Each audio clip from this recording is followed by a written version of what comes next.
Why should you learn to see the aura? Well, other than it's a pretty cool experience to be able to see something that most people think doesn't even exist or is invisible, science has proven that subtle energies affect us whether we want to believe in it or not. Energy is everywhere. Good energy, bad energy. And if you can tune into energy and see it like the aura, then you can affect how this energy impacts you in your life. So here we go. Here's how to see the aura, and here's how to see it on someone else. What you want to do is ask them to stand about 10 feet away, and they should stand on something like what I have, which is a plain white or a plain black background. And basically what you want is you just want something without any patterns, because that's going to make it harder to see the actual aura. Next, look at the person's nose right about here, and you want to look with a relaxed gaze. That means you don't want to stare. Don't look at the nose, because the nose isn't the aura. What you want to do is you want to stare at the nose, and then with the relaxed gaze, use your peripheral vision. The peripheral vision basically means looking out of the corner of your eyes. Here's the cool thing. Your eyes are curved, which means that they can see a different spectrum of light on the side, on the corner of your eyes, than you can head on. So what you'll first see around their head and shoulders is basically a transparent fog. Here's the thing. The aura, when you first see it, appears very transparent. Have you ever gone out on a hot day and you're looking at a car or a sidewalk and you'll see those heat waves kind of like shimmering? That's what it'll look like, but it's just going to be barely just an inch to maybe half an inch just off their shoulders and around their head. Once you catch it, you just want to keep your gaze relaxed. Don't get excited and stare right at it, because then it's probably going to disappear, okay? So once you catch it, just quietly observe it, just watch it, and just notice it. It's like you're just studying it. And as you begin to study it, that's when the aura is going to start to grow brighter and to come more into focus.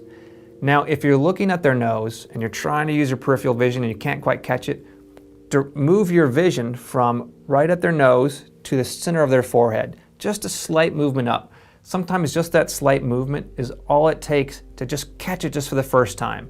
Because what you're trying to do is just notice it, and once you notice it, just to stay on it until you can see that it changes just a little bit. Some people can see the aura right away, others take a few minutes. Don't be discouraged, anybody can see it. Now this is probably something that for sure is going to happen. At some point, you're going to be seeing the aura, you're going to be practicing with it, and you're going to blink. And when you blink, it's going to completely disappear. Don't panic. This happens to everybody. Here's the funny thing, is that your mind, your consciousness, is plugged into your brain and your body, right? Whenever you blink like that, it tells your consciousness to reset. So remember, because you're watching the aura, you're tuning into that frequency of energy.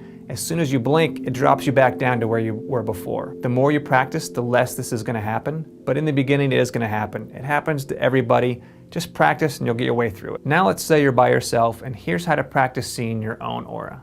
We're going to start with your hand. And so what you want to do is, just like with a person, you want to find a plain background, white, black, whatever. And you want to extend your hand in front of you. Now you want to soften your gaze, and actually you want to stare right at the center of your palm. Kind of like you're looking at the person's nose. So you're looking at it, but in a relaxed way. And you want to look around the edges of your hand and your fingers. And ever so slowly, you want to start squishing your fingers together and then spreading them apart. And just see if you can notice an outline around your fingers. Just squish them together and then spread them apart. And if you squish your fingers together, then just start moving your hand like you're waving at yourself, just kind of slowly side to side.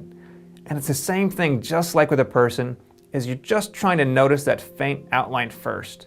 And once you catch the outline, sometimes the movement helps, but once you catch that faint outline, you want to stop, and then you just want to, in a relaxed way, just focus on trying to bring the aura more into view. The movement is just trying to get the aura to move into just the right spot in your peripheral vision, and then sometimes you'll notice it just kind of pops right out. And here's the cool thing, you can also do it with your foot. And I used to do this all the time when I was lying in bed. I'd wake up in the morning, 15 minutes early, and I would just move my foot. I would just twist it back and forth, and I would look at the aura around my toes and study my foot. In the next video, I'm going to show you how to be able to see energy in the air. Here's the cool thing, it's not really in the air, it's everywhere. So you're going to learn how you can see energy everywhere. If you're able to see the aura, share your excitement. Include a comment below telling us about it, then join us on Facebook. That's all for today. Thanks for watching, and I'll see you next time.